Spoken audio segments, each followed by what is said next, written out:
ആണ്. As I said already. 1 second.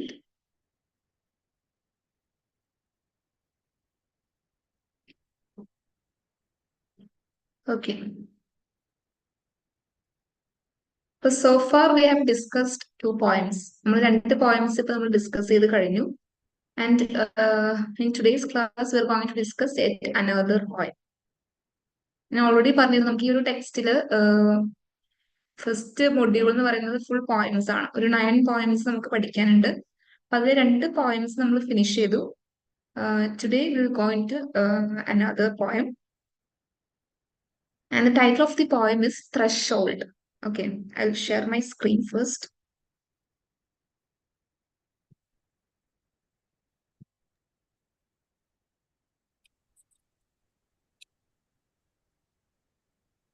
Can you see the screen? Yes, ma'am. Okay. So today we're going to discuss the poem Threshold by Ocean Wong. Okay. So what is meant by this threshold? Anyone? ആർക്കെങ്കിലും അറിയോ threshold എന്ന് പറയുന്ന ഒരു വേർഡിന്റെ meaning എന്താന്നുള്ളത്? Threshold കേട്ടിട്ടുണ്ട്, പക്ഷെ പെട്ടെന്ന് ഒരു ഓർമ്മയിൽ വരുന്നില്ല. എവിടെയൊക്കെ കേട്ടിട്ടുണ്ട്. ത്രെഷോൾഡ് എന്ന് പറഞ്ഞാൽ അതിന്റെ വേർഡ് മീനിങ് എന്ന് പറയുമ്പോൾ ഡോർ സ്റ്റെപ്പ് അല്ലെങ്കിൽ ഉമ്മറപ്പടി എന്നൊക്കെ നമ്മൾ പറയില്ലേ, അതിനെയാണ് ത്രെഷോൾഡ് എന്ന് പറയുന്നത്. ഓക്കെ, ഡോർ സ്റ്റെപ്പ് എന്ന് പറഞ്ഞാൽ ആ ഒരു ഉമ്മറപ്പടി എന്ന് പറയുന്നത് നമുക്ക് ഒരു സ്ഥലത്തേക്കുള്ള ഒരു എൻട്രൻസ് ആണ്, അല്ലെങ്കിൽ ഒരു എന്താണ് ഇവിടെ correct word meaning, literal word meaning എന്ന് പറഞ്ഞാൽ ഉമ്മറപ്പടി അല്ലെങ്കിൽ ഒരു ഡോർ സ്റ്റെപ്പ് എന്നുള്ള വാതിൽപ്പടി എന്നുള്ള ഒരു മീനിങ് ആണ്. അപ്പൊ വാതിൽപ്പടി എന്നതുകൊണ്ട് ഉദ്ദേശിക്കുന്നത് എന്താണ്? നമുക്കതിനെ വേണമെങ്കിൽ എന്തെങ്കിലും ഒരു കാര്യത്തിലേക്കുള്ള ഒരു എൻട്രൻസ്, ഒരു വാതിൽ പോലെ ഇങ്ങനെ തുറന്ന് കാണിക്കുന്ന ഒരു വസ്തുവായിട്ട് നമുക്ക് അതിനെ കൺസിഡർ ചെയ്യാം. Okay, first of all let's look into the author, the poet Ocean Vuong. Okay, Ocean Vuong എന്ന് പറയുന്നത് ഹീസ് എ കണ്ടംപററി പോയറ്റ്, അതായത് അയാൾ ഇപ്പൊ നിലവിൽ ജീവിച്ചിരിക്കുന്ന ഒരു കണ്ടംപററി അമേരിക്കൻ പോയറ്റ് ആണ്. Like may be his 40s 30s or 40s അത്രയും ഏജ് ഉള്ളൂ ഓഷ്യൻ വോങ് എന്ന് പറഞ്ഞ പോയറ്റിന്. Okay, he's a contemporary American poet and writer known for his debut poetry collection Night Sky with Exit Wounds and his novel On Earth We Are Briefly Gorgeous. Okay, so Ocean Wong എന്ന് പറയുന്നത് ഇപ്പോൾ ജീവിച്ചിരിക്കുന്ന അല്ലെങ്കിൽ ഇപ്പോൾ poems ഒക്കെ എഴുതുന്ന ഒരു contemporary American poet ആണ്. And he's well known for his debut poetry. What is meant by this debut? Debut എന്ന് പറഞ്ഞാൽ എന്താണ്? നമ്മൾ വേറെ ക്ലാസ്സിൽ ഡിസ്കസ് ചെയ്തിട്ടുണ്ടായിരുന്നു. എനിബഡി ഡെബ്യൂട്ടിന്റെ വേർഡ് മീനിങ് അറിയോ? ഡെബ്യൂട്ട് എന്ന് പറഞ്ഞാൽ ഫസ്റ്റ് പോയിട്രി കളക്ഷൻ ആണ്, ഫസ്റ്റ് എന്നുള്ള മീനിങ് ആണ്. അപ്പൊ ഡെബ്യൂട്ട് ഫിലിം എന്നൊക്കെ നമ്മൾ പറയാറുണ്ട്, ഫസ്റ്റ് അഭിനയിച്ച സിനിമ എന്നൊക്കെ പറയില്ല. അപ്പൊ ഡെബ്യൂട്ട് എന്ന് പറഞ്ഞാൽ ഫസ്റ്റ് എന്നുള്ള മീനിങ് ആണ്. ഓക്കെ, അപ്പൊ ഫസ്റ്റ് പോയിട്രി കളക്ഷൻ ആണ് night sky with exit wounds. ആ ഫസ്റ്റ് പോയിട്രി കളക്ഷൻ തന്നെ ഇദ്ദേഹത്തിന് വളരെ സ്വീകാര്യത കിട്ടിയിട്ടുണ്ട്. And his novel on earth we are briefly gorgeous, അദ്ദേഹത്തിന്റെ യെറ്റ് അനദർ നോവൽ ആണ് on earth we are briefly gorgeous. Okay, night sky with exit wounds 2016 publish ചെയ്തത്. It explores themes of identity, love and the impact of war. Okay, അപ്പൊ Ocean Vuong എന്ന് പറയുന്നത് ഒരു Vietnamese ആള് കൂടിയാണ്, Vietnamese poet ആണ്. അപ്പൊ അദ്ദേഹത്തിന്റെ വർക്ക്സിൽ നമുക്ക് കൂടുതലായിട്ടും കാണാൻ സാധിക്കുന്നത് ഈ പറയുന്ന ഐഡന്റിറ്റി തിരിച്ചറിയുന്ന, അല്ലെങ്കിൽ ആ ഒരു കൈൻഡ് ഓഫ് എന്താണ് സ്വന്തം സ്വത്വത്തെ തിരിച്ചറിയാൻ ആവശ്യം, അങ്ങനത്തെ കുറെ തീംസ് പോയംസിൽ വരുന്നുണ്ട്. പിന്നെ ലവ് വരുന്നുണ്ട്, പിന്നെ ഇമ്പാക്ട് ഓഫ് വാർ വരുന്നുണ്ട്, ഈ യുദ്ധത്തിന്റെ ഇമ്പാക്ട്, ആളുകളിൽ ഉണ്ടാക്കുന്ന ഇമ്പാക്ട്, ഇതെല്ലാം ഇദ്ദേഹത്തിന്റെ പോയംസിന്റെ തീംസ് ആയിട്ട് വരുന്നുണ്ട്. On Earth We Are Briefly Gorgeous 2019 ആണ് ആ നോവൽ പബ്ലിഷ് ചെയ്തിട്ടുള്ളത്. Is Vuong's first novel and is written as a letter from a young man to illiterate mother exploring family, love and the challenges of being a queer person of color in America. So ഈ ഒരു novel എന്ന് പറയുന്നത് first നോവലാണ്. മറ്റേത് first poetry collection ആണ് night sky with exit wounds. Okay, on earth we are briefly gorgeous എന്നുള്ളത് first നോവലാണ്. ഈ ഒരു നോവൽ എങ്ങനെയാണ് എഴുതിയിട്ടുള്ളത്? ഒരു ലെറ്റർ ഫോമിലാണ്. അതായത് ഒരു യങ് ആയിട്ടുള്ള ഒരു ചെറുപ്പക്കാരൻ തന്റെ ഇല്ലിറ്ററേറ്റ് ആയിട്ടുള്ള മദർ, ഇല്ലിറ്ററേറ്റ് എന്ന് പറഞ്ഞാൽ എന്താണ്? എനിബഡി ഇല്ലിറ്ററേറ്റ് എന്നുള്ള വേർഡ് മീനിങ് എന്താ അറിയോ? നിരക്ഷര നിരക്ഷര നിരക്ഷരത. Yes, yes, very good, very good. Illiterate എന്ന് പറഞ്ഞാൽ ഈ പറയുന്ന നിരക്ഷരത, അല്ലെങ്കിൽ വിദ്യാഭ്യാസം, അല്ലെങ്കിൽ വായിക്കാൻ അറിയില്ലാത്ത എന്നുള്ള ഒരു മീനിങ് ആണ്. അതിന് നേരെ ഓപ്പോസിറ്റ് ആണ് ലിറ്ററസി. ലിറ്ററസി എന്ന് പറഞ്ഞാൽ നമുക്ക് എന്താണ്, വിദ്യാഭ്യാസമുള്ള എന്നുള്ള മീനിങ് ആണ്. ഓക്കെ, അപ്പൊ അതെ. ഇല്ലിറ്ററേറ്റ് ആയിട്ടുള്ള തന്റെ അമ്മയ്ക്ക് എന്താണ് ലെറ്റർ എഴുതുന്ന തരത്തിലാണ് ആ ഒരു നോവല് മുന്നോട്ട് കൊണ്ടുപോകുന്നത്. അപ്പൊ അതിനകത്ത് തീംസ് എന്തൊക്കെയാണ്? ഫാമിലി വരുന്നുണ്ട്, ലവ് വരുന്നുണ്ട്.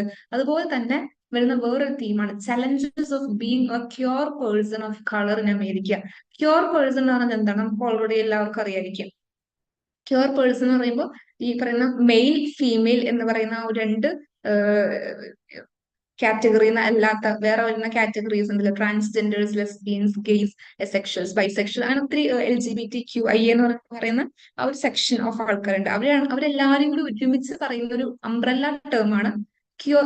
ക്യൂർ എന്നുള്ളൊരു ടേം. ഓക്കെ, അപ്പൊ ക്യൂർ എന്ന് പറഞ്ഞാൽ അതിന്റെ അകത്ത് ഈ പറയുന്ന ട്രാൻസ്ജെൻഡേഴ്സും ലെസ്ബിയൻസും ഗെയ്സും ബൈസെക്ഷൽസും എസെക്ഷൽസും എല്ലാവരും ഇൻക്ലൂഡഡ് ആണ്. അപ്പൊ അങ്ങനെയുള്ളൊരു ക്യൂർ പേഴ്സൺ ആണ് നമ്മുടെ പോയിറ്റും ഓഷ്യൻ വോങ്. ഇത്തരത്തിലുള്ള ക്യൂർ പേഴ്സൺസ് അനുഭവിക്കേണ്ടി വരുന്ന ചലഞ്ചസ്, ഇതൊക്കെ ഈ ഒരു അമേരിക്കൻ സൊസൈറ്റിയിൽ അവർ അനുഭവിക്കേണ്ടി വരുന്ന ചലഞ്ചസും എല്ലാം ഇദ്ദേഹത്തിന് ഈ ഒരു നോവലിൽ തീംസ് ആയിട്ട് വരുന്നുണ്ട്. Ocean Vuong's contributions to contemporary literature have been widely praised for their emotional resonance, thought-provoking themes, and innovative use of language. അപ്പൊ ഇദ്ദേഹത്തിന്റെ വർക്ക്സ് എന്ന് പറയുന്നത് അടുത്താണ് ഇദ്ദേഹം ഇത്രയും ഫേമസ് ആയിട്ട് വരാനുള്ള റീസൺ. ഇദ്ദേഹത്തിന് ഈ ഒരു 2016 പബ്ലിഷ് ചെയ്ത ഈ ഒരു ഫസ്റ്റ് വർക്കിലൂടെ തന്നെ അദ്ദേഹം ഭയങ്കരമായിട്ട് അക്ലെയിംഡ് ആയിട്ടുണ്ട്. അതായത് അദ്ദേഹം അത്യാവശ്യം അറിയപ്പെടുന്ന ഒരു പോയറ്റ് ആയിട്ട്, നോവലിസ്റ്റ് ആയിട്ട് മാറിയിട്ടുണ്ട്. കാരണം ഇദ്ദേഹത്തിന്റെ തീംസ് എന്നൊക്കെ പറയുന്നത് അത്രയും തോട്ട് പ്രൊവോക്കിംഗ് ആയിട്ടുള്ള, നമ്മളെ കൊണ്ട് ചിന്തിപ്പിക്കുന്ന തരത്തിലുള്ള തീംസ് ആണ് കൂടുതലും. പിന്നെ ഈ പറയുന്ന ഇന്നോവേറ്റീവ് യൂസ് ഓഫ് ലാംഗ്വേജ്, അതായത് ആ ഒരു ലാംഗ്വേജിനെ പല തരത്തിൽ യൂസ് ചെയ്യാനുള്ള ഒരു കഴിവും ഇതെല്ലാം ഉള്ളത് കൊണ്ട് ഇദ്ദേഹത്തിന്റെ എന്താണ്, ഓഷ്യൻ വോങ് എന്ന് പറഞ്ഞ ഒരു പോയിറ്റ് ഇന്ന് അത്യാവശ്യം ഫേമസ് ആയിട്ട് അറിയപ്പെടുന്ന ഒരു കണ്ടംപററി അമേരിക്കൻ പോയിറ്റ് ആണ്. ഓക്കെ, അപ്പൊ ഇത്രയാണ് ഇറ്റ്സ് ഓൾ അബൌട്ട് അവർ പോയിറ്റ്. So now let's move into the introduction of the poem. Okay.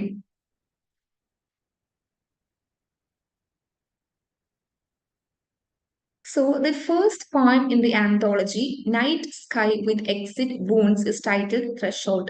In the poem, the speaker is described as secretly watching a man singing brilliantly one morning while taking a shower. The poem uses the first person narrative technique. The poem Threshold alludes to the harsh realities of life.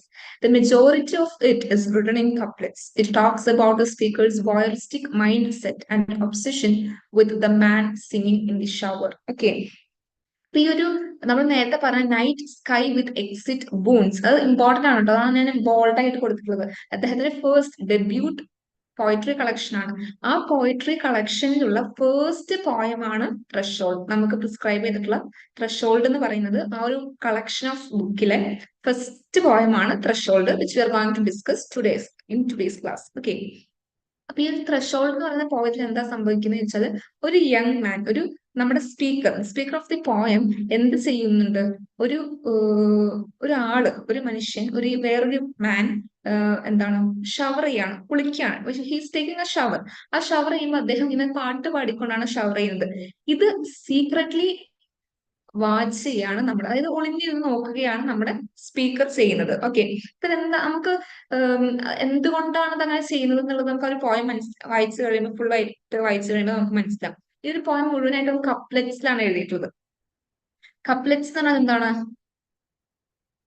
Couplets എന്ന് പറഞ്ഞാൽ ഇങ്ങനെ രണ്ട് lines ഒരുമിച്ച് അങ്ങനെയാണ് ഈ ഒരു poem മുഴുവനായിട്ടും എഴുതിയിട്ടുള്ളത്. ഓക്കെ, പിന്നെ it talks about the speakers voyeuristic mind set and obsession with the man singing in the shower. അപ്പൊ ഈ ഒരു ഷവർ ചെയ്യുന്ന അല്ലെങ്കിൽ കുളിക്കുന്ന ഈ ഒരു മനുഷ്യനോട് ഭയങ്കരമായിട്ടുള്ള ഒരു ഒബ്സഷൻ തോന്നുവാണ് ഈ സ്പീക്കറിന്, സ്പീക്കർ ഓഫ് അവർ പോയം. അയാൾക്ക് ഈ ഒരു മാനിനോട് ഭയങ്കരമായിട്ടുള്ള ഒരു ഒബ്സഷൻ എന്ന് പറഞ്ഞാൽ ആ ഒരു എന്താണ്, ഇങ്ങനെ നോക്കിക്കൊണ്ടേ ഇരിക്കാനുള്ള ഒരു ഒബ്സസീവ് ഒരു ഇതുണ്ടല്ലോ. അങ്ങനെ വോയറിസ്റ്റിക് എന്ന് പറഞ്ഞാൽ എന്താണ് മീനിങ്? വോയറിസ്റ്റിക് എന്ന് പറഞ്ഞാൽ ഒരു സെക്ഷൽ ഇതിലൂടെ ആണ് ഇയാൾ നോക്കിക്കൊണ്ടിരിക്കുന്നത്. ഓക്കെ, നമ്മൾ വോയറിസ്റ്റിക് ലുക്സ് എന്നൊക്കെ നമ്മൾ പറയും. അതായത് തീരെ കംഫർട്ടബിൾ ആയിട്ട്, അല്ലെങ്കിൽ സെക്ഷലി ഒരാളെ നമ്മൾ ചൂഴ്ന്ന് നോക്കുക എന്നൊക്കെ പറയില്ലേ, അതിനാണ് വോയറിസ്റ്റിക് എന്നുള്ള ഒരു മീനിങ് ഉദ്ദേശിക്കുക. അപ്പൊ നമ്മുടെ സ്പീക്കർ ഈ പറയുന്ന ഈ ഷവർ ചെയ്തുകൊണ്ടിരിക്കുന്ന, കുളിച്ചുകൊണ്ടിരിക്കുന്ന ഒരാളെ ഇങ്ങനെ ഭയങ്കരമായിട്ട് ഒബ്സസീവ് ആയിട്ട് ഇങ്ങനെ നോക്കിക്കൊണ്ടിരിക്കുകയാണ് ഈ ഒരു പോയറ്റിൽ ചെയ്യുന്നത് സ്റ്റാർട്ടിങ്ങിൽ. Okay, so first of all let's read the poem. അപ്പൊ ഞാനിവിടെ ടൈപ്പ് ചെയ്ത് കാണുമ്പോൾ നിങ്ങൾക്ക് അത് കപ്ലെറ്റ്സ് ആയിട്ട് തോന്നില്ല, കാരണം അത് ഈ ഒരു PPT നമുക്ക് ഇങ്ങനെയാണ് ചെയ്യാൻ പറ്റുള്ളൂ. ശരിക്കും ഈ ഒരു പോയം എഴുതിയിട്ടുള്ളത് കപ്ലെറ്റ്സ് എന്ന് പറഞ്ഞാൽ 2 ലൈൻ, ആദ്യത്തെ 2 ലൈൻ ഒരുമിച്ച്, പിന്നെ 2 ലൈൻ ഒരുമിച്ച്, പിന്നെ 2 ലൈൻ, അങ്ങനെയാണ് ഈ ഒരു പോയം എഴുതിയിട്ടുള്ളത്. Okay, so first of all I read the poem. Threshold. In the body where everything has a price, I was a beggar on my knees. I watched through the keyhole, not the man showering, but the rain falling through him, guitar strings snapping over his gloved shoulders. He was singing, which is why I remember it. His voice, it filled me to the core like a skeleton. Even my name knelt down inside me, asking to be spared. He was singing. It is all I remember. For in the body where everything has a price, I was alive. I didn't know there was a better reason. That one morning my father would stop a dark colt posed in downpour and listen for my clutched breath behind the door. I didn't know the cost of entering a song was to lose your way back. So I enjoyed. So I lost it all with my eyes wide open. So ഇത്രയാണ് ഒരു poem ഉള്ളത്. Okay. So let's look into the analysis of the poem.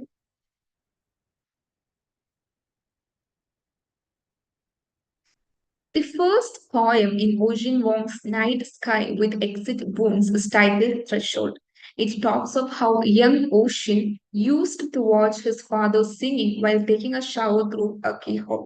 But as the poem describes, one day young Ocean's father found him snooping with uncertain results. The final line of the poem, spoken by this individualized speaker, who is a literary externalization of Ocean, says that losing his way back was the cost of being discovered listening to his father. So, Ocean മോങ്ങിന്റെ നമ്മൾ പറഞ്ഞ night sky with exit വൂഡ്സിലെ first poem ആണ് threshold. ഇതിനകത്ത് first നമുക്ക് മനസ്സിലാകുന്നില്ല, ആരോ shower ചെയ്യുന്നത്, ആരോ കുളിച്ചുകൊണ്ടിരിക്കുന്നത് നമ്മുടെ സ്പീക്കർ വാച്ച് ചെയ്യാണ് ഇരുന്ന്, സീക്രട്ട്ലി ഹീസ് വാച്ചിങ്. പക്ഷെ ആരാന്നുള്ളത് ലാസ്റ്റ് ലൈൻസിലേക്ക് വരുമ്പോൾ ഒരു നമ്മൾ വായിച്ചപ്പോ കണ്ടു, ഈ ലൈൻസിലേക്ക് ഇത് കണ്ടു, that one morning my father would stop. ആ ഒരു ലൈൻ എത്തുമ്പോഴാണ് നമുക്ക് മനസ്സിലാവുള്ളൂ ആരാണ് അവിടെ ഷവർ ചെയ്യുന്നത്. ഈ സ്പീക്കറിന്റെ സ്വന്തം ഫാദർ ആണ് അവിടെ ഷവർ ചെയ്തോണ്ടിരിക്കുന്നത്, ഫാദർ ആണ് അവിടെ കുളിച്ചുകൊണ്ടിരിക്കുന്നത്. അപ്പൊ ഫാദറിനെയാണ് ആര് നോക്കുന്നത്, സീക്രട്ട്ലി വാച്ച് ചെയ്യുന്നത് ഈ സ്പീക്കർ ഫാദറിനെയാണ് വാച്ച് ചെയ്തുകൊണ്ടിരിക്കുന്നത്. ഓക്കെ, അപ്പൊ ഫാദർ കുളിച്ചുകൊണ്ടിരിക്കുമ്പോൾ he's singing while taking a shower. Shower ചെയ്യുമ്പോൾ ചില ആൾക്കാർ ഇങ്ങനെ പാട്ടൊക്കെ പാടി കുളിക്കാറുണ്ട്. അപ്പൊ അതുപോലെ ഫാദർ ഇങ്ങനെ സിംഗ് ചെയ്തുകൊണ്ടാണ് കുളിക്കുന്നത്. അപ്പൊ അത് വളരെ ഒരു ഒബ്സസീവ് അല്ലെങ്കിൽ ലുക്കോട് കൂടി സ്പീക്കർ ഇങ്ങനെ അത് നോക്കിക്കൊണ്ടേയിരിക്കുകയാണ്. പക്ഷെ ഫൈനലി എന്ത് സംഭവിക്കുന്നുണ്ട്, ലാസ്റ്റ് ഈ അച്ഛൻ, സ്പീക്കറിന്റെ അച്ഛൻ സ്പീക്കറിനെ പിടിക്കുന്നുണ്ട്. അതായത് ഇങ്ങനെ സീക്രട്ട്ലി വാച്ച് ചെയ്യുന്നത് അച്ഛൻ കൈയോട് പിടിക്കുന്നുണ്ട്. Okay, the austere and extremely technical point threshold defines many of the collection's key ideas and dynamics, as well as providing a strong framework for the remainder of the poems. It is important for readers to understand that the opening poem in the collection, Threshold, is a request to step over the same boundary as the speaker and take part in a joint performance of his memories and feelings. It is separated from even the opening section by a dividing paratext. അതായത് ഇത് നമ്മുടെ ഓതറിനെ പറ്റി, ഓഷ്യനെ പറ്റി പറയുന്നതാണ്. അതായത് കുറെ critics പറഞ്ഞിട്ടുണ്ട്, ഈ പറയുന്ന യങ് സ്പീക്കർ എന്ന് പറയുന്നത് ഓഷ്യൻ തന്നെയാണ്, നമ്മുടെ പോയിറ്റ് തന്നെയാണ് ഇങ്ങനെ സ്വന്തം അച്ഛൻ കുളിക്കുന്നത് എന്താണ് ഇങ്ങനെ ഒബ്സസീവ് ആയിട്ട് ഇങ്ങനെ നോക്കിക്കൊണ്ട് നിന്നത്, സീക്രട്ട്ലി വാച്ച് ചെയ്തത് ഓഷ്യൻ തന്നെയാണ്. അപ്പൊ ഇവിടെ പറയുന്ന ഈ സ്പീക്കർ എന്ന് പറയുന്നത് ഓഷ്യൻ തന്നെയാണ് എന്ന് കുറെ ക്രിറ്റിക്സ് പറഞ്ഞിട്ടുണ്ട്. അദ്ദേഹത്തിന്റെ നമ്മൾ പറഞ്ഞു, ഇദ്ദേഹം ഒരു ക്യൂർ പേഴ്സൺ ആണെന്ന് പറഞ്ഞു അല്ലെ. ഇപ്പൊ പറഞ്ഞ ഓപ്പോസിറ്റ് സെക്സിനോടല്ലാതെ സെയിം സെക്സിനോടും അട്രാക്ഷൻ തോന്നുന്ന ആൾക്കാർ നമ്മൾ ക്യൂർ പേഴ്സൺസ് എന്ന് പറഞ്ഞു. അപ്പൊ നമ്മുടെ പോയിറ്റും ഒരു ക്യൂർ പേഴ്സണിൽ പെടുന്ന ആളാണ്. അപ്പൊ മേ ബി ആയിരിക്കാം ഈ സ്പീക്കർ ഈ സ്വന്തം അതായത് പോയിറ്റ് തന്നെയായിരിക്കും ഇവിടെ സ്പീക്കറായിട്ട് ചിലപ്പോൾ എക്സ്പ്രസ് ചെയ്യുന്നത്.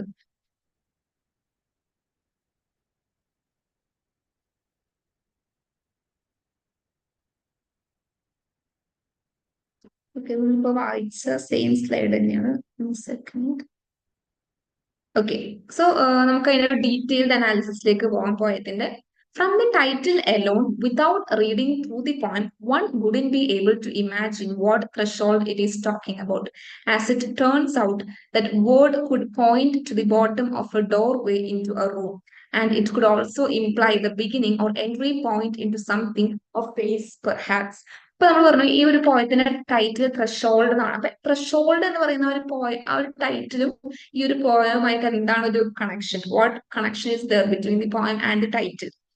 അതായത് ഡോർ സ്റ്റെപ്പ്, ത്രഷോൾഡിന്റെ ഡയറക്റ്റ് മീനിങ്, ലിറ്ററൽ മീനിങ് എന്ന് പറഞ്ഞാൽ ഡോർ സ്റ്റെപ്പ് അല്ലെങ്കിൽ വാതിൽപ്പടി, മറപ്പടി എന്നുള്ളതാണ് അതിന്റെ ഒരു മീനിങ്. അപ്പൊ ഈ ഒരു പോയത്തില് ശരിക്കും പറയുന്നത് ഈ ഒരു നമ്മുടെ സ്പീക്കർ, യങ് ആയിട്ടുള്ള സ്പീക്കർ എങ്ങനെയാണോ തന്റെ അഡോളസെന്റ് ഫേസിലേക്ക് കടക്കുന്നത്, എൻ്റർ ചെയ്യുന്നത്, അതിനെ കൂടി കാണിക്കാൻ വേണ്ടിയിട്ടാണ് ഈ ത്രഷോൾഡ് എന്ന് പറയുന്ന ഒരു വേർഡ് ഉപയോഗിച്ചിട്ടുള്ളത്. ഞാൻ പറഞ്ഞ ത്രഷോൾഡ് എന്ന് പറയുമ്പോൾ ഡയറക്റ്റ് വാതിൽപ്പടി എന്നുള്ള ഒരു മീനിങ് അല്ല ഇവിടെ ഉദ്ദേശിക്കുന്നത്. എന്താണ്, ഒരു എന്തിലേക്കോ ഉള്ള ഒരു എൻട്രൻസ് ആണ്, എന്തോ ഒരു കാര്യത്തിലേക്കുള്ള എൻട്രൻസ്. അപ്പൊ ഇവിടെ ഈ ഒരു പോയിന്റിൽ വരുമ്പോൾ എന്താണ്, നമ്മുടെ സ്പീക്കർ അദ്ദേഹത്തിന്റെ അഡോളസെന്റ് ഏജിലേക്ക്, അഡൽട്ട് ഏജിലേക്കുള്ള ഒരു എൻട്രൻസ് ആണ് ഈ ഒരു പോയിന്റിലൂടെ ഇംപ്ലൈ ചെയ്യുന്നത്. The first line about the body will be repeated with a little variation in the position used halfway down the poem, and it will signal some turning point in the boy's journey into this threshold. We can safely hazard a guess that this body belongs to a young boy in the beginning of puberty. His is a body, not yet in its full value, as he still lacks what the line says is a price. And the boy wants, like a beggar, his body to attain a more substantial form. ഇപ്പൊ ഇവിടെ സംഭവിക്കുന്നത് എന്താണ്, നമ്മുടെ ഈ പറയുന്ന speaker, young ആയിട്ടുള്ള speaker, അദ്ദേഹത്തിന്റെ beginning of puberty, puberty എന്ന് പറയുന്നത് എന്താണ്, ആ ഒരു പ്രായപൂർത്തിയാകുന്ന നമ്മൾ പറയില്ല, അതിനെയാണ് പ്യൂബേർട്ടി എന്ന് പറയുന്നത്. അപ്പൊ ആ ഒരു സ്റ്റേജിന്റെ ബിഗിനിങ്ങിലാണ് നമ്മുടെ പോയിറ്റ് അല്ലെങ്കിൽ നമ്മുടെ സ്പീക്കർ ഉള്ളത്. അപ്പൊ അദ്ദേഹത്തിന്റെ ആ ഒരു അഡോളസെന്റ് ഏജിലേക്ക് അദ്ദേഹം കടക്കുന്നതിന്റെ ആ ഒരു സ്റ്റാർട്ടിങ്, ബിഗിനിങ് പൊസിഷൻ, ഇനീഷ്യൽ പൊസിഷനിലാണ് നമ്മുടെ സ്പീക്കർ ഉള്ളത്. അപ്പൊ അദ്ദേഹത്തിന് സ്വയം തോന്നുന്നത് തന്റെ ബോഡി ഒരു പ്രൈസ്ലെസ് ആണ്. അതായത് ഇറ്റ്സ് ലൈക്ക് എ ബെഗർ എന്ന് പറയുന്നുണ്ട്. അതായത് ഒരു ബെഗർ എന്ന് പറയുന്നത് നമുക്കറിയാം, ഈ പറയുന്ന ഭിക്ഷ യാചിക്കുന്നവർ, അവരാണ് ബെഗേഴ്സ് എന്ന് പറയുന്നത്. അപ്പൊ ബെഗറിന്റെ ബോഡി പോലെയാണ് എന്റെ ബോഡി പ്രൈസ്ലെസ് ആണ്. അതായത് എന്റെ ബോഡിയിൽ എന്താണ്, പ്യൂബേർട്ടി എന്ന് പറയുമ്പോൾ ബോഡിയിൽ കുറെ ചേഞ്ചസ് വരുന്ന ടൈമാണ്. അപ്പൊ ഇതൊന്നും ഇല്ല. അപ്പൊ എന്റെ ബോഡി ഒരു യാതൊരു വിലയും ഇല്ലാത്ത, വാല്യൂ ഇല്ലാത്ത ഒരു ബോഡിയാണ് എന്റേത് എന്ന് ആർക്ക് തോന്നുന്നു, സ്പീക്കറിന് സ്വയം തോന്നുവാണ്.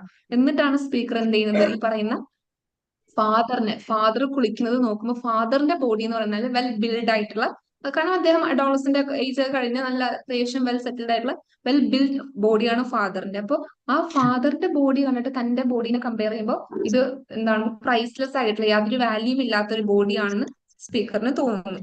Okay, like a beggar, he gets down on his knees and tries to look through a keyhole to spy on a man showering. Because of the confined view, he can only catch streams of water falling onto a rounded shoulder. In spite of this, he still manages to attain an emotional intensity as evidenced by his seeing the water as rain, not falling onto the man but into him. The streams are so thought they are like guitar strings snapping. This rendering is offered here instead of something lewd or pornographic like the boy's member becoming as thought or tensed while spying. അപ്പൊ ഇവിടെ സംഭവിച്ചത് എന്താ വെച്ചാൽ, അപ്പൊ ഇദ്ദേഹം ഇങ്ങനെ ബെഗറിനെ പോലെ ഇങ്ങനെ കുനിഞ്ഞിരിക്കുകയാണ്. എന്നിട്ട് ഹലോ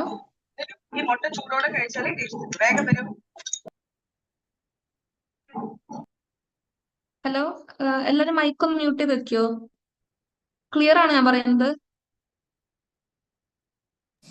ആ മാം, ക്ലിയർ ആണ്. ഓക്കെ ഓക്കെ ഓക്കെ, എല്ലാരും മൈക്കൊന്ന് മ്യൂട്ട് ചെയ്ത് വെക്കണേ, എന്തോ ഡിസ്റ്റർബൻസ് ഉണ്ട്. ഓക്കെ, അപ്പൊ ഇവിടെ സംഭവിക്കുന്നത് ഇദ്ദേഹം ബെഗറിനെ പോലെ, ഒരു ഭിക്ഷ യാചിക്കുന്ന ഒരാളെ പോലെ കുനിഞ്ഞിരുന്നുകൊണ്ട് ആ ഒരു കീ ഹോളിലൂടെ, കീ ഇടുന്ന ആ ഒരു ദ്വാരം ഉണ്ടല്ലോ, ആ താക്കോൽ ദ്വാരത്തിലൂടെ എന്ത് നോക്കുന്നു, ഒരു മനുഷ്യൻ ഷവർ ചെയ്യുന്നത്, ഒരാൾ കുളിക്കും. അപ്പൊ അത് ആരാണ് അയാളെന്ന് സ്റ്റാർട്ടിങ്ങിൽ പറയുന്നില്ല. ആ ഒരു പോയം എൻഡ് ചെയ്യാറാവുമ്പോഴാണ് അത് സ്വന്തം ഫാദർ ആണെന്ന് വ്യക്തമാക്കുന്നുള്ളൂ. അപ്പൊ സ്റ്റാർട്ടിങ്ങിൽ ഏതോ ഒരാള് അവിടെ കുളിക്കുന്നുണ്ട്, ഈ ഷവർ ചെയ്യുന്നുണ്ട്. അപ്പൊ ആ ഷവർ ചെയ്യുന്ന ഒരാളെ ഈ നമ്മുടെ സ്പീക്കർ ആ ഒരു താക്കോൽ ദ്വാരത്തിലൂടെ, കീ ഹോളിലൂടെ ഇങ്ങനെ ഒളിഞ്ഞു നോക്കണം, സ്പൈ ചെയ്യാണ്. സ്പൈ എന്ന് പറഞ്ഞാൽ ഒളിഞ്ഞ് സീക്രട്ട്ലി വാച്ച് ചെയ്യാണ്, അതാണ് സ്പൈ എന്ന് പറയുന്നത്. Okay. ആ ഒരു സീക്രട്ട് എന്ന് പറഞ്ഞാൽ ആ ഒരു താക്കോൽ ദ്വാരം നമുക്കറിയാം എത്രത്തോളം കൺഫൈൻഡ് ആണ്. അത് നമുക്ക് ഫുൾ വ്യൂ കിട്ടില്ല, ചെറിയൊരു വ്യൂ ആണ് നമുക്ക് കിട്ടുള്ളൂ. പക്ഷെ ഒരു കൺഫൈൻഡ് വ്യൂയിലൂടെ ഇദ്ദേഹത്തിന് കാണാൻ സാധിക്കുന്നത് ആ ഒരു അകത്തുള്ള ആ ഒരു മനുഷ്യന്റെ shoulder,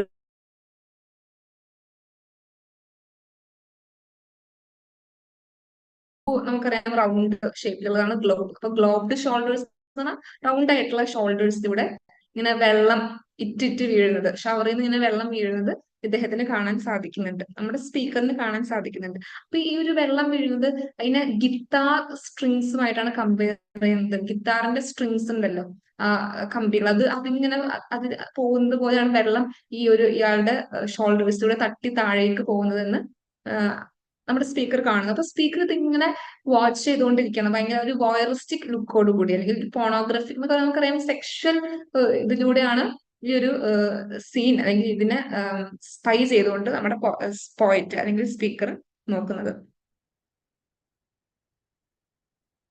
And again, the boy cannot take in much through a keyhole, which is why he can only recall the sounds rather than the body, especially the man's singing.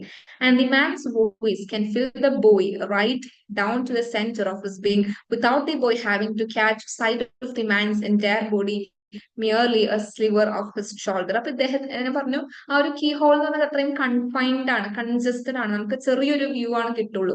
അപ്പൊ അതിലൂടെ അദ്ദേഹത്തിന് ആ ഒരു ചെറിയൊരു ഷോൾഡറിന്റെ ഭാഗം മാത്രമേ കാണാൻ സാധിക്കുന്നുള്ളൂ. പക്ഷെ ഇദ്ദേഹത്തിന് ഈ കുളിക്കുന്ന ആൾ, അകത്ത് ഷവർ ചെയ്തുകൊണ്ടിരിക്കുന്ന ആൾ പാട്ട് പാടിയിട്ടാണ് കുളിക്കുന്നത്. അപ്പൊ ആ ഒരു പാട്ട് നല്ല ക്ലിയർ ആയിട്ട് നമ്മുടെ സ്പീക്കറിന് കേൾക്കാം. അപ്പൊ ആ ഒരു പാട്ടും ഇതൊക്കെ കാണുമ്പോൾ ഇദ്ദേഹം ഭയങ്കരമായിട്ട് അദ്ദേഹത്തിനെ എന്താണ് എൻജോയ് ചെയ്യാണ് ആ ഒരു സൈറ്റ് എന്ന് പറയുന്നത്. ആ ഒരു പാട്ട് മാത്രമാണ് സ്പീക്കറിന് ക്ലിയർ ആയിട്ട് കേൾക്കുന്നുള്ളൂ, ബോഡി മുഴുവനായിട്ടും കാണാൻ സാധിക്കില്ല. ജസ്റ്റ് ഒരു സ്ലിവർ ഓഫ് ഹിസ് ഷോൾഡർ എന്ന് പറഞ്ഞാൽ ജസ്റ്റ് ആ ഷോൾഡറിന്റെ കുറച്ച് പാർട്ട് മാത്രമാണ് കാണാൻ സാധിക്കുന്നുള്ളൂ. As we already know, the boy is kneeling on the floor, and if he also brings his name something voiced down to knee level, and he is asking to be spared from some kind of pain, it implies a climax akin to the death throes of pleasure. And I'm guessing this is the threshold to a new and adult experience. At this point, the boy recalls only the voice sing. The phrase he was singing gets repeated without any variation, unlike the other first line, which is repeated in the next line. And the turning point here is the boy's body has attained a price, though not of physical fullness, and that is when he comes alive to this new experience. അപ്പൊ ഇദ്ദേഹം ഞാൻ പറഞ്ഞു ഇങ്ങനെ കുനിഞ്ഞിരുന്നു, നീല ചെയ്തിട്ട്, അതായത് മുട്ടിലിരുന്നുകൊണ്ടാണ് നമുക്ക് ആ ഒരു കീ ഹോളിലൂടെ നോക്കാൻ സാധിക്കുള്ളൂ. അപ്പൊ നിലത്ത് ഫ്ലോറിൽ നീല ചെയ്ത് മുട്ടിലിരുന്നുകൊണ്ടാണ് ഇദ്ദേഹം ഇതൊക്കെ കാണുന്നത്. അപ്പൊ ഇദ്ദേഹത്തിന് സ്വയം ഇയാള് മീൻസ് നമ്മുടെ സ്പീക്കർ ഉള്ളിൽ ഇങ്ങനെ പറയുന്നുണ്ട്, എനിക്ക് സ്റ്റെയർ ചെയ്യാം, അതായത് എനിക്ക് ഇവിടെ നിന്ന് പോകണം എന്നുള്ളൊരു ഈ ഒരു വ്യൂ ഇവിടെ നിന്ന് പോകണം എന്ന് ഇദ്ദേഹത്തിന് ഉള്ളിൽ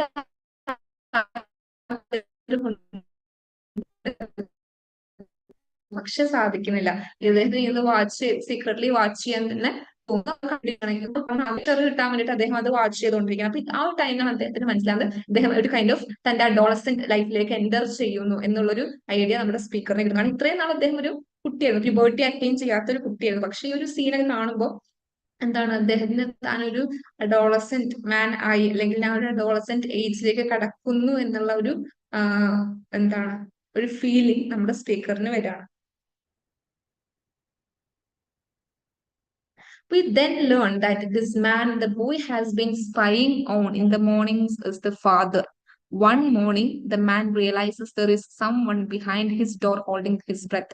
The boy is still talking about value, and this time he enters the threshold towards the singing. He tells us in this beginning of his journey into adulthood, he gets taken into a path he is willing to be lost in. In the language of the erotic, this is the point of no return, and he ventures with eyes open so that he can now, at last, take in the full view of his first naked man. Okay. അപ്പൊ അങ്ങനെ അദ്ദേഹം ഇത് continue ചെയ്തുകൊണ്ടിരിക്കുകയാണ് എല്ലാ ദിവസവും. ഈ പറയുന്ന ആള് കുളിക്കുന്നത്, ഷവർ ചെയ്യുന്നു, നമ്മുടെ സ്പീക്കർ കീ ഹോളിലൂടെ സീക്രട്ട്ലി വാച്ച് ചെയ്യും. അങ്ങനെ പിന്നീടാണ് ആ പോയത്തിന്റെ ലാസ്റ്റിലേക്കാണ് പറയുന്നത് who is that man who's taking shower എന്നുള്ള അതിന്റെ ഒരു ആൻസർ ആയിട്ട് ആരാണ് അവിടെ ഷവർ ചെയ്യുന്നത് എന്നുള്ളത് പിന്നീട് ഒരു ലൈനിലേക്ക് ഞാൻ പറഞ്ഞു. ഇവിടെ ഒരു പോയത്തില് that one morning my father would stop a dark cold hosed in down for and listen for my clutched breath behind the door. അതായത് ഒരു ഒരു ദിവസം രാവിലെ ഇദ്ദേഹം ഈ പറയുന്ന പോലെ ഷവർ ചെയ്യാൻ പോകുന്നു, അതേപോലെ നമ്മുടെ സ്പീക്കർ അത് സീക്രട്ട്ലി വാച്ച് ചെയ്തുകൊണ്ടിരിക്കുന്നു. അപ്പോ ഡാർക്ക് കോൾഡ്, കോൾഡ് എന്ന് പറഞ്ഞാൽ ഒരു കൈൻഡ് ഓഫ് ഹോഴ്സ് ആണ്, കുതിരയാണ്. അതായത് സെക്ഷലി വളരെ ആക്റ്റീവ് ആയിട്ടുള്ള കുതിരേനെയാണ് നമ്മൾ കോൾട്ട് എന്ന് പറയുന്നത്. അതുപോലെ തന്റെ അച്ഛനെ അവിടെ കാണുന്നു. ആൻഡ് അച്ഛൻ എന്ത് ചെയ്യുന്നു, ഫാദർ എന്താ ചെയ്യുന്നത്, he listen for my clutched breath behind the door. അതായത് അച്ഛൻ ഒരു ദിവസം തിരിച്ചറിയാണ് ഈ ഡോറിന്റെ പിറകിൽ ആരോ എന്നെ വാച്ച് ചെയ്യുന്നുണ്ട്. ആരുടെ ഒരു ശ്വാസം ഈ അച്ഛന് ഫീൽ ചെയ്യുന്നു. അതായത് ആരോ എന്നെ സീക്രട്ട്ലി വാച്ച് ചെയ്യുന്നു എന്നുള്ളത് ഒരു ദിവസം അച്ഛന് മനസ്സിലാകുന്നുണ്ട്. ഓക്കെ, അപ്പൊ അതാണ് ആ ലൈനിൽ പറയുന്നത്. And I did know the cost of entering a song was to lose your way back. So I entered, so I lost it with my eye all with my eyes wide open. അപ്പൊ എന്താ സംഭവിച്ചത്, ഈ അച്ഛനെ ഒരു ദിവസം മനസ്സിലായി തന്റെ ഡോറിന്റെ പുറകെ തന്നെ ആരോ, താൻ ഷവർ ചെയ്യുന്നത് ആരോ വാച്ച് ചെയ്തുകൊണ്ടിരിക്കുന്നുണ്ട് എന്നുള്ളത് അച്ഛന് മനസ്സിലായി. അങ്ങനെ the boy is still talking about value, and this time he enters the threshold towards the singing. He tells us in this beginning of his journey into adulthood, he gets taken into a path he is willing to be lost in. In the language of the erotic, this is the point of no return, and he ventures with eyes open so that he can now, at last, take in the full view of his first naked man. അപ്പൊ അച്ഛൻ മനസ്സിലായപ്പോ അച്ഛൻ ഇയാളെ means സ്വന്തം മകനാണിത്, speaker എന്ന് പറയുന്നത്. അപ്പൊ മകനെ പിടിക്കുന്നു, അതായത് പിടിക്കുക മീൻസ് ആ ഒരു സീക്രട്ട്ലി വാച്ച് ചെയ്യുന്നതിൽ നിന്ന് പിടിക്കുന്നു. പക്ഷെ മകൻ അപ്പോൾ എന്താണ്, സ്പീക്കർ എന്താണ് കാണുന്നത്, സ്പീക്കർ കാണുന്നത് ആ ഒരു ഇത്രയും നാളും കീ ഹോളിലൂടെ കണ്ടിരുന്ന, കീ ഹോളിലൂടെ വളരെ കൺഫൈൻഡ് ആയിട്ട് മാത്രം, അതായത് ഷോൾഡറിന്റെ ചെറിയൊരു ഭാഗം മാത്രം കണ്ടിരുന്ന ഒരു ബോഡിയുടെ ഫുൾ ഫുൾ നേക്കഡ് ബോഡി ആണ് അച്ഛൻ വരുമ്പോ കാണുന്നത്.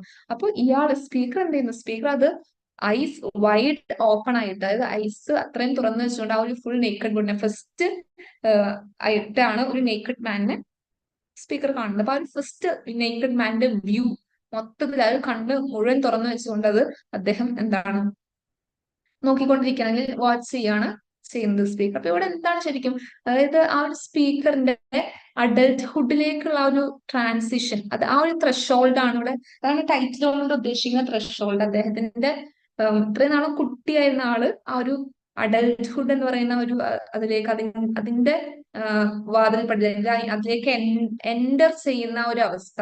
ഇപ്പൊ ഇദ്ദേഹത്തിന് തോന്നുന്ന സെക്ഷൽ ഫീലിങ്സ്, അതായത് മേ ബി ടുവേർഡ്സ് മാൻ തന്നെയാണ് ഇവിടെ. അതായത് ഇവിടെ ഒരു ഞാൻ പറഞ്ഞു ക്യൂർ പേഴ്സൺ ആയതുകൊണ്ട് മേ ബി ഇപ്പൊ ഏത് ടൈപ്പ് ഓഫ് ക്യൂർ പേഴ്സൺ ആണ് നമുക്കറിയില്ല, ഗേ ആണോ അല്ലെങ്കിൽ ബൈസെക്ഷൽ ആണോ സെക്ഷൽ ആണോ എന്നുള്ളത് നമുക്കറിയില്ല.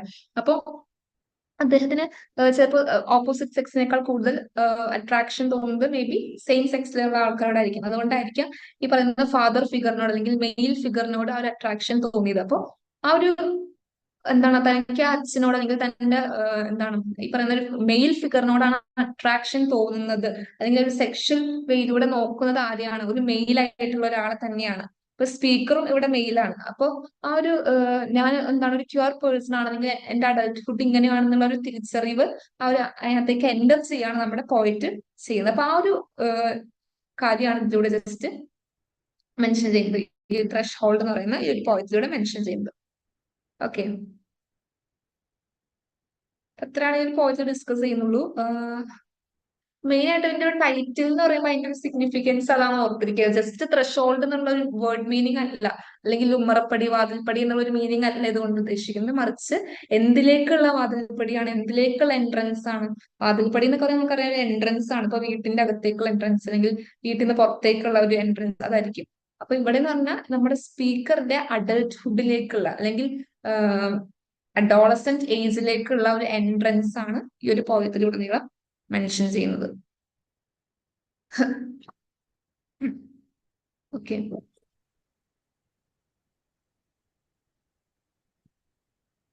ഇത്രയും കാര്യങ്ങളാണ് ഈ ഒരു പോയത്തിൽ ഡിസ്കസ് ചെയ്യുന്നുള്ളൂ.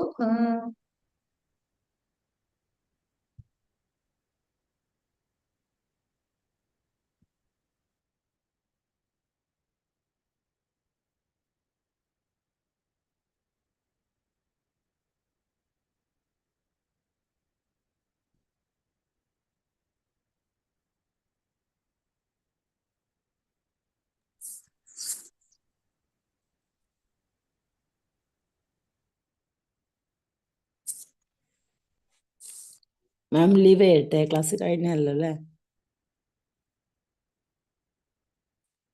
ആ ഓക്കെ ഓക്കെ.